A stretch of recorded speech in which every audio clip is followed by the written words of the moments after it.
Thank you very much. It's impossible to keep any problems within any international media organisation quiet these days, isn't it? So I arrived in Dublin yesterday evening, and Dan and Kevin Rafter kind of came up to me and said, "We're so pleased you're here. We're so pleased you're here. We thought you might pull out." I said, "Well, why might I pull out?" He said, "Well, this embarrassment about the BBC, and you're talking about trust, and it's going to look a bit tricky, isn't it? And we thought you might not want to come." And I thought, well, no, that's what we have to do. We have to talk about problems. Maybe being masochistic is part of the requirement for anyone running a news organisation today. But I thought, given clearly that news about some of the BBC's problems had clearly travelled at least across the Irish Sea, that I should start with some of the BBC's editorial and corporate governance mistakes over the last year. How long have you got? A few of those and some lessons from them. Of course, this time last week, you may have seen that some of the BBC's most senior leaders over the course of the last few years appeared in front of the UK Parliament to discuss payoffs. It was, as the chairman of the Select Committee put it, an unedifying spectacle, and inevitably with events like that, they have a really negative effect on the public's view of the BBC and on how much they trust us. And after the events of last autumn, when historic allegations about BBC presenters led to really tricky questions about the BBC's management, we saw a real dip in our trust scores in the UK, although this wasn't reflected internationally. And then, even just in the last week, in a much more trivial way, small mistake by a BBC editor, a new BBC editor, using social media to the full, who accidentally tweeted a comment about an opposition frontbench spokesman in rather disobliging terms. All of these different things, small and large, have been embarrassing and awkward for the organisation, and I wouldn't pretend that it's easy to find any kind of silver lining in those. However, the response in all of those situations, in all of those circumstances, and the need to expose things in public, at least I think shows that the BBC rightly has to be committed to openness, and we heard about openness and transparency earlier. And more than that, that our ability to be able to look at ourselves. So in the midst of the turmoil around the Jimmy Savile story, BBC Current Affairs commissioned a special edition of Panorama to investigate what BBC managers might have done wrong. And you may know that it was our radio presenter, John Humphrey's forensic on-air questioning of his own boss, the then Director General George Entwistle, which many saw as being the last step before George's resignation. So I hope that even in some of these most severe circumstances, how an organisation copes and uses that, even in the depths of a dip, as an opportunity to build back trust. And there's certainly evidence that although the BBC has suffered significantly in terms of trust, it's also still retaining an underlying trust of its audiences, and I'll turn to that evidence in a moment. Can I just briefly comment on some of the remarks made, particularly towards the end of this morning's discussions? And I was really pleased to hear that trust is now being contested in more than one way. I mean, not just a competitive battle to be most trusted, but I thought it was fascinating to hear David McRedmond actually questioning whether trust was the most important thing for news organisations to be focusing on. I think I wrote this quote down correctly. He said, "We've moved on from the notion of being able to trust news." Well, you may have, David, but I certainly haven't. But most importantly, I don't believe that audiences have either. Of course, he's right that engagement is vital, but it has to be secondary to trust.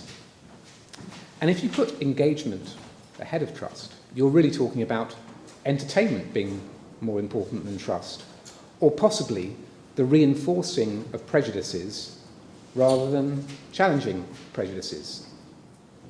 So it's good that this battle for trust is being joined.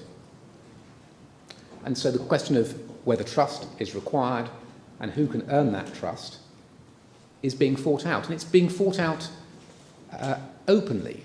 Maybe in the past, news organisations, traditional news organisations, had an assumption of trust. So the fact that it's being contested both intellectually, but also in a daily battle for viewers, listeners, and online users, and in a funny way, that battle for trust will actually reinforce the importance of the concept. The fact that people, audiences, have the option to be able to choose organisations that maybe don't put trust so highly will paradoxically lead to that discussion about the importance of trust being held so much more firmly. 2 weeks ago, the BBC broadcast a report from its correspondent Ian Pannell, filming inside Syria. Ian had witnessed the aftermath of an horrific incident. An incendiary bomb had been dropped onto a school playground, leaving more than 10 pupils dead. His cameraman recorded victims writhing in agony and pleading for help. Now, on the same evening, MPs in the British Parliament were voting on whether to take military action in Syria.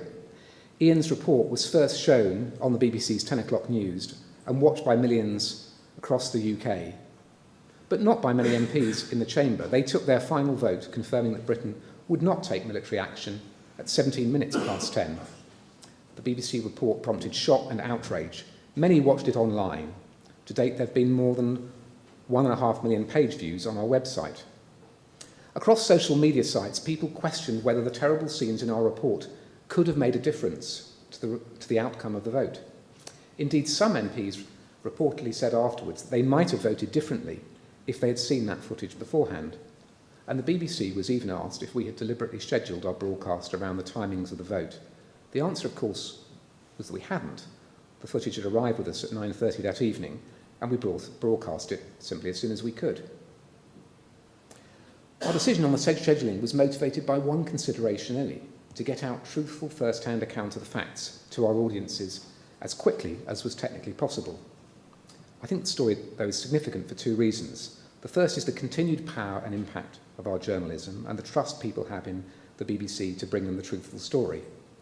The second is the responsibility which this power gives us and the fine line we have to walk to keep that trust.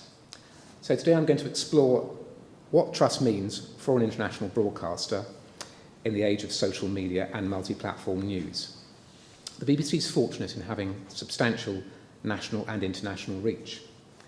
In Britain, our news services reach 81% of the population each week, although that's not the same as the BBC having 81% of the provision of news in the UK. On our television channels, 25% of the hours come from the BBC, although roughly 75% of consumption is from the BBC. We also have very significant online audiences. In August, the BBC's website, for the first time, reached 1 billion page views in the course of a month, and that's doubled since the 500 million level we had only 3 years ago. We broadcast in English, but also in 27 other languages, and each month we estimate that 256 million people come to the BBC. And that is based on trust being the foundation of a news organisation, of our news organisation.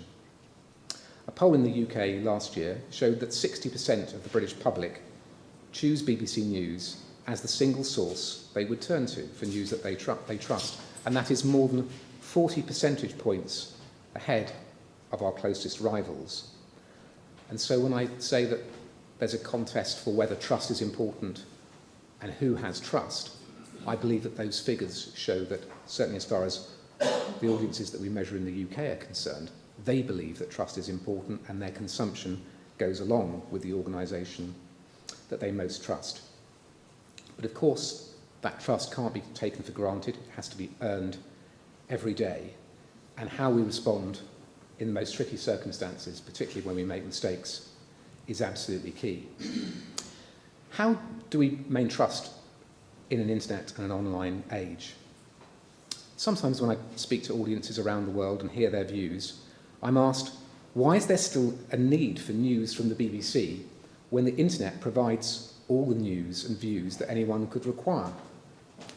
The internet and social media, of course, do provide a wonderful wide range of sources and perspectives, more than any single news organisation can do, no matter how well-resourced.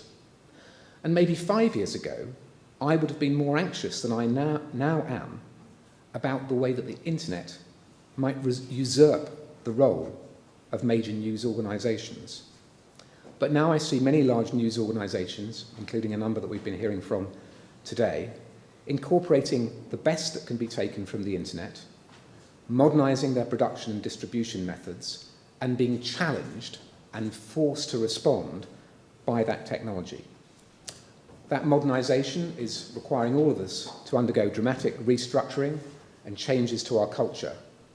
But it's also simultaneously reinforcing traditional values on which organisations like the BBC rest. So I'm going to look at various aspects: impartiality, accuracy, transparency, accessibility, and also to look at engagement, because as we heard, that is essential as well. First, impartiality. For the BBC, our impartiality is absolutely hand in hand with our independence. Our international mission is clear, set by the BBC Trust, to give audiences a global perspective which is not tied to any national or commercial interest.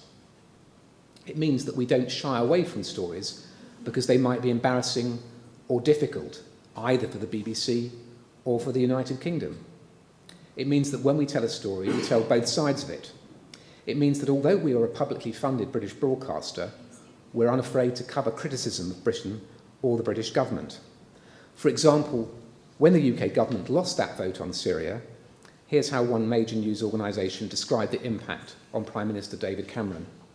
Humiliating and wounding. The Prime Minister has lost control of his own foreign and defence policy, and as a result, he will cut a diminished figure on the international stage. Now, that wasn't the verdict of the Iranian Press TV or Russia Today, but it was the BBC's own political editor. In many parts of the world where the BBC World Service operates, it would be literally unthinkable for any of the public or state broadcasters in those organisations to be able to report like that. So a key test of trustworthiness is a news organisation's willingness to scrutinise itself and also to scrutinise its own source of funding, whether it's public funding or commercial funding. Secondly, accuracy. Of course, we aim to be first with breaking stories, but for us, it'll always be more important to be right than to be first. Social media has presented us with many alternative sources of information and real challenges in terms of maintaining our approach to accuracy whilst alongside speed. It was only 10 years ago when the BBC News Board, the body that is responsible for the management of BBC News, which I was a member of at that time, took a decision, was presented with a choice about whether to set up a social media unit, or as we called it then, a user-generated content hub. And there were those who argued that that would be something that would be inappropriate for the BBC. But fortunately, we made that investment and started that hub operation, which, having been separate and peripheral, it was even housed on a different floor from the main BBC newsroom, is now centre stage, right at the heart of our newsroom. They authenticate a huge amount of material. In an average week, the team handles around 35,000 website and email comments, around 2,000 stills, and 200 video clips, although in the case of the Syria story, there have been times when that number of videos would be assessed during the course of a day. And it's crucial not just that they verify things to get them on air, but also that they make choices to not include material. Recently, there was some particularly horrifying footage from Syria of a man who was apparently buried alive by a group of soldiers, apparent proof of an atrocity. But the colleagues in that social media team, alongside the specialists from the BBC Arabic and BBC monitoring teams, used an Arabic speaker who was able to identify particular accents and uniforms.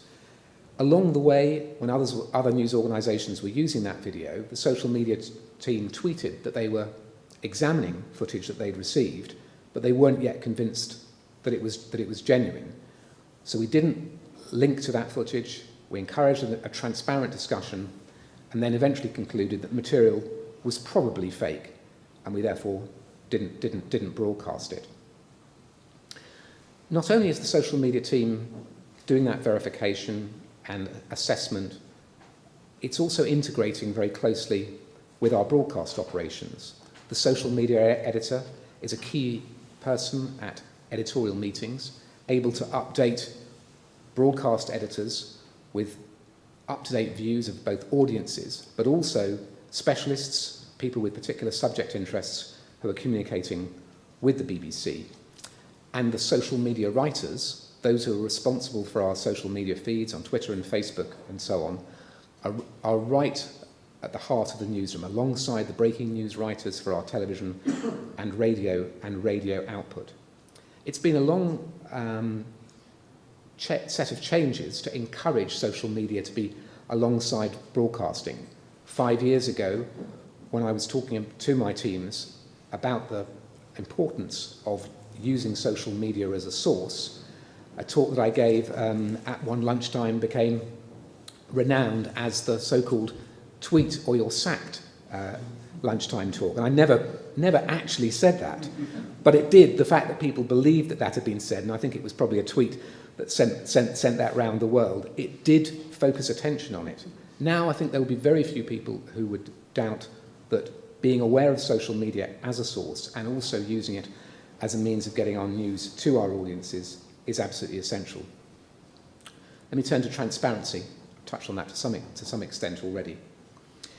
It's vital that as a news organisation, we're accountable to our audiences. And we heard The Guardian, which interestingly I think comes under a trust in the same way that the BBC comes under a governing body, which is a trust.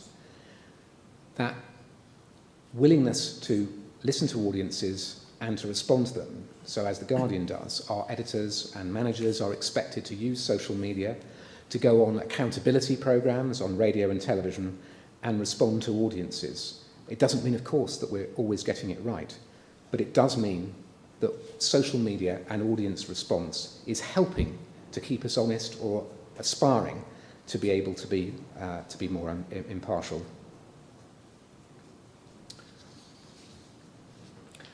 Let me just explain a little bit about the way that BBC's international services are changing as a result of some of these technological pressures. Maybe some of you, when you hear about the BBC World Service, you imagine listeners huddled round a shortwave radio set. And that's certainly still a very important way. Our radio audiences are our largest audiences. But increasing the World Service's audiences are accessing information on their smartphones and watching on their tablets. In Burma, World Service listeners are listening to recorded news bulletins by ringing a number on their mobile phones. And our Hausa service in northern Nigeria has recently adopted a new responsive design format, becoming the first foreign language site in Nigeria to use that technology.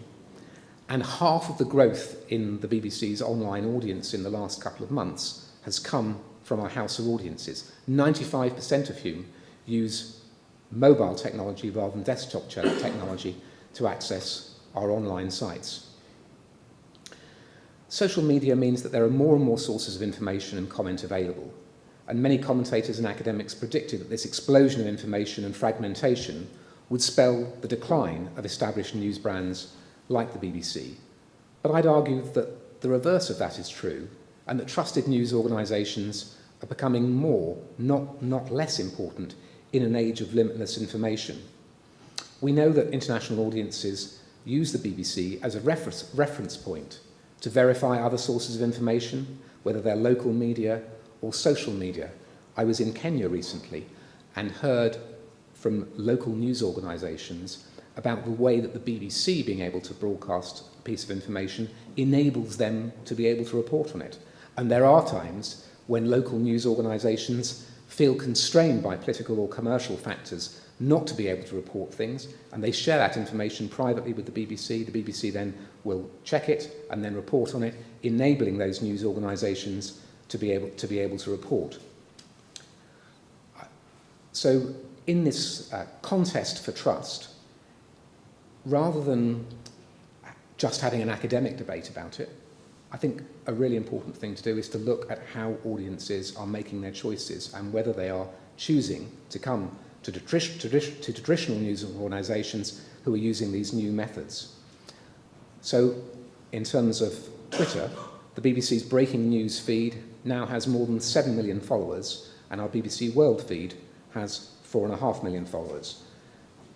Those are significant audiences, not yet as large as our audiences through broadcasting, but a deliberate decision that people have made to put their trust in the BBC's fastest information sources. Although trust is fundamental, it's not the end of the story, and you need to have engagement alongside that trust. Otherwise, for the BBC, we could become a trusted organisation that's not watched at all. And a focus on trust and a focus on impartiality does not mean that you have a right to be dull.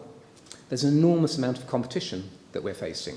We're facing competition from international providers like Al Jazeera, CNN, Russia Today, and the Chinese, and an enormous amount of competition from local providers. In Kenya, for instance, there are now more than 140 FM radio stations. I was told more FM radio stations in Nairobi than there are in New York. When I was in Africa 2 weeks ago, we had a debate about the role of international media, and one participant told us that audiences in Africa wanted news stories to have colour and empathy.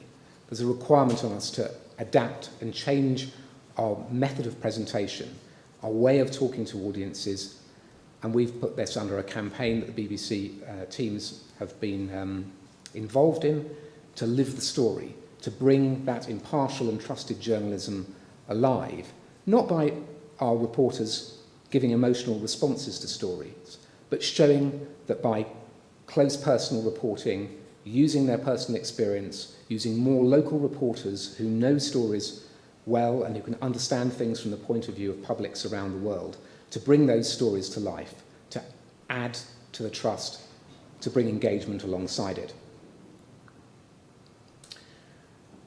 There is, however, a trap here. We have to be careful to make sure that we're distinct between organisations that believe in trust and impartiality and those which wear their hearts on their sleeve. Those organisations provide news which reflects their own view of the world, which campaign on issues that matter to them, and which give audiences commentary that they agree with. I'm not critical of those organisations. I think it's very good that there's such a wide range of choices. But being independent and having an approach that maintains trust and impartiality increasingly marks things out for the BBC. But it's not always comfortable for our audiences. For instance, in the early stages of the Arab Spring, the BBC covered the protests against Mubarak. And through the coverage, I imagine that we reflected to some extent the sense of euphoria amongst the protesters in Tahrir Square. And those protesters turned to the BBC in large numbers for the news. They saw the BBC telling what they believed was their story, and they thought that the BBC was on their side. But what we were doing, of course, was reporting the story as we saw it. More recently, as we reported the situation in recent weeks in Egypt, our reports have depicted the street protests and their violent suppression, including the killings of hundreds of pro-Morsi demonstrators. And now, many of our audiences in Egypt, or at least some of them, have reacted angrily against the international media, believing that it has let them down or switched sides. In fact, what impartial international media has done, including the BBC, is to stay true to our compass throughout, giving an honest account of what our reporters have seen. And we need to make an effort to remind our audiences of that even-handed approach, that we don't take sides, and that in the long run, that approach to impartiality and trust will hold good, and audiences will remember that when circumstances change again, and when they know that they can rely on the BBC to tell the story as it is. We have a growing number of competitors who, however, take a different approach. Some have missions tied to foreign policy requirements of their funding governments. Some, such as Al Jazeera, seem to change their editorial direction to suit the countries to which they're broadcasting. So, for instance, the editorial agenda and approach of Al Jazeera America is markedly different from the cheerleading towards the Arab revolts, which was seen on Al Jazeera Arabic. The BBC, however, believes in having a common editorial ethos wherever in the world it operates. But that competition, that variety of viewpoints, is one that we welcome. But we haven't seen evidence that audiences trust the competition as much as they trust the BBC. Indeed, it's hard to imagine that a country like China, even though it's spending billions pumping news to audiences around the world, will be able to build that significant trust when it routinely censors stories from international broadcasters like the BBC. So for an organisation like CCTV, the test of whether it can report on its own country and report on itself and be accountable to audiences around the world will be a crucial test in that battle for trust. I've talked about what's changed in global news broadcasting, but I'd like to end by talking about what stayed the same: the principles of impartiality, accuracy, transparency, and accessibility. They'd be ones that be familiar to the first generation of journalists at the BBC as they are to their successors today. And they play no small part in explaining why the BBC retains its most trusted status. Thank you very much.